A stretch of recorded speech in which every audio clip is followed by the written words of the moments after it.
সবাইকে আসসালামু আলাইকুম। এই সংসদের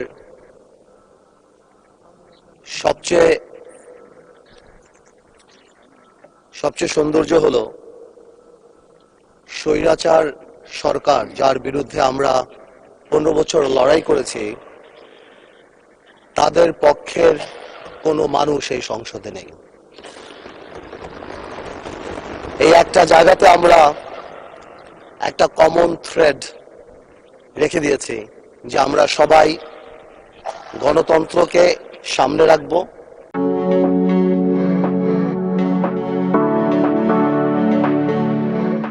যেই আত্মত্যাগ, যে হাজার হাজার মানুষের আত্মত্যাগ এবং যেই শহীদদের কথা এই সংসদ যখন আরম্ভ হলো, সরকার দল থেকে এবং বিরোধী দল থেকে যে বলা হলো, যাদের নাম নেওয়া হলো, স্মরণ করা হলো, এই সবার প্রতি জানি সম্মান রেখেই আগামীতে আমরা এই সংসদ চালাতে পারি, আমরা জনগণ ও মানুষের কথা বলতে পারি, সেটাই আমি আশা করব।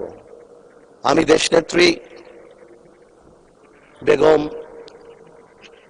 খালেদা জিয়ার ব্যাপারে কথা বলতে গেলে আমি অনেকক্ষণ কথা বলতে পারি, আমি বেশিক্ষণ বলবো না। আমি এখানে এতক্ষণ বলবো যেই আত্মত্যাগ 17 বছরে আমি ব্যক্তিগতভাবে কাছ থেকে দেখতে পেয়েছি,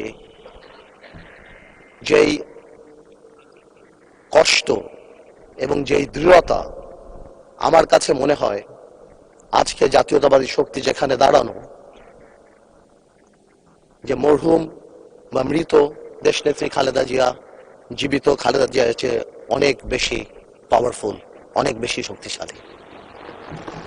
এবং আজকে এটাও মাথায় রাখতে হবে আমাদের সবাই, যে কোনোভাবেও আমরা আমাদের দেশ নেত্রীর এই আত্মত্যাগকে কোনোভাবেও আমরা আন্ডারমাইন না করি আগামী দিনগুলোতে।